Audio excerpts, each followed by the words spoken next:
आपको 150 रुपया जानवर के ऊपर ख़र्च करना महंगा लगता है, फ़जूल लगता है, फ़जूल ख़र्ची के ज़ुमरे में आता है। आप ख़र्च नहीं कर सकते, मतलब आपको उस वक्त महंगी चीज़ें नज़र नहीं आती जब वो इतना सा पापड़ का पैकेट जो है वो 10 रुपये का, जिसके अंदर जो इतने से आलू के चिप्स होते हैं, वो आप जब लेते हैं उस वक्त आपको चीज़ें महंगी नज़र नहीं आती। उस वक्त आपको सेहत की ख़राबी नज़र नहीं आती, उस वक्त आपको फ़जूल ख़र्ची नज़र नहीं आती, उस वक्त आपको ये सारी चीज़ें महंगी नज़र नहीं आती।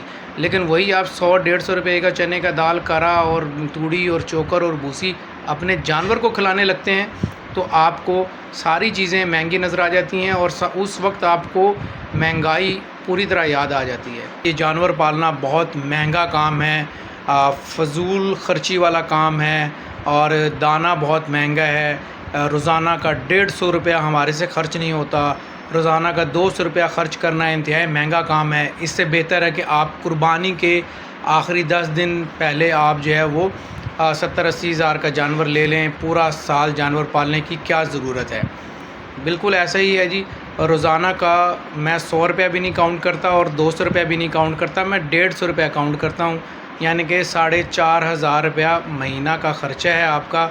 और अगर आप 12 महीने रखते हैं तो 12 चौक 48 और 6,000 ये 54,000 रुपया ये ख़र्चा आ जाएगा फ़ीड का।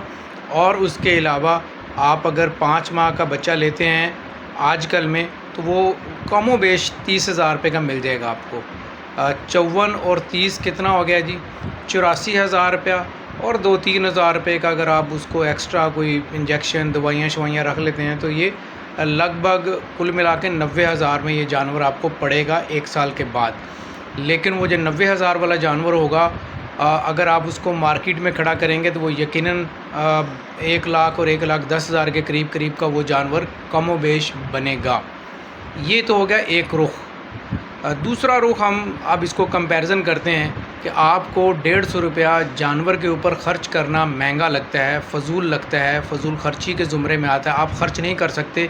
लेकिन उसके पैरेलल आप अपने घर में देखें कि आपका अगर 5 साल का बच्चा है, रोज़ाना वो आपसे 100 रुपया लेके जाता है। कुछ पैसे वो स्कूल लेके जाता है और कुछ पैसे वो घर पर जब वो आता है तो मोहल्ले की दुकान पर जाके वो जो अंड-संड चीज़ें होती हैं, पापड़, चिप्स, गोला गंडा, आइसक्रीम और टॉफ़ी, और ये वो सारी चीज़ें 100-150 रुपये का एक बच्चा पूरे दिन में खा जाता है।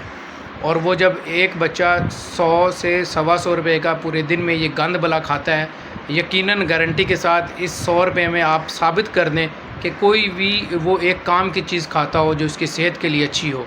1.5-2 महीना बच्चा लगातार ये सारी चीज़ें खाता है, फिर उसके बाद आप डॉक्टर के पास लेकर जाते हैं और वहाँ पर 5-7 हज़ार रुपये की दवाई, नहीं तो 2,000 रुपये की दवाई आप हर महीने बच्चे को दिलवा देते हैं। मतलब कुल मिला के आपका बच्चा भी 5-7 हज़ार रुपया जो है वो ख़र्च कर देता है एक महीने का। परेशानी अलग होती है और सेहत की ख़राबी अलग होती है, दांत अलग ख़राब होते हैं। आपको देखना पड़ेगा, मतलब आपको उस वक्त महंगी चीज़ें नज़र नहीं आती जब वो इतना सा पापड़ का पैकेट जो है वो 10 रुपये का, जिसके अंदर जो इतने से आलू के चिप्स होते हैं, वो आप जब लेते हैं उस वक्त आपको चीज़ें महंगी नज़र नहीं आती। देखें, ये 2 अलग चीज़ें हैं, लेकिन ताल्लुक़ आपकी जेब से ही है। बकरा पालना अलग चीज़ है, बच्चे के ऊपर ख़र्च करना अलग चीज़ है, लेकिन दोनों में एक चीज़ कॉमन है, वो है आपकी जेब से निकल कर जाने वाला पैसा। मैं बच्चों को खिलाने पिलाने के हक़ के ख़िलाफ़ नहीं हूँ, लेकिन मैं इस चीज़ के ख़िलाफ़ हूँ जब आप बच्चे को 100 रुपया रोज़ाना ख़र्च करते हैं, वो भी इंतहाई गंदी चीज़ों पर। आप 200 रुपया ख़र्च करें बच्चे पर, लेकिन उसको फ्रूट्स ला के दें, उसको बाकी चीज़ें ला के दें, वेल एंड गुड। मेरा ये सवाल है, उस वक्त आप देखा करें कि यार एक अच्छी चीज़ के लिए आप रोज़ाना 100-150 रुपये ख़र्च कर रहे हैं। कुर्बानी आपकी उस लेवल की कुर्बानी जो 90,000 1 लाख रुपया पूरे साल आप पाल के लेके जाते हैं, वो चीज़ भी 1.5 लाख रुपये वाली बनती है।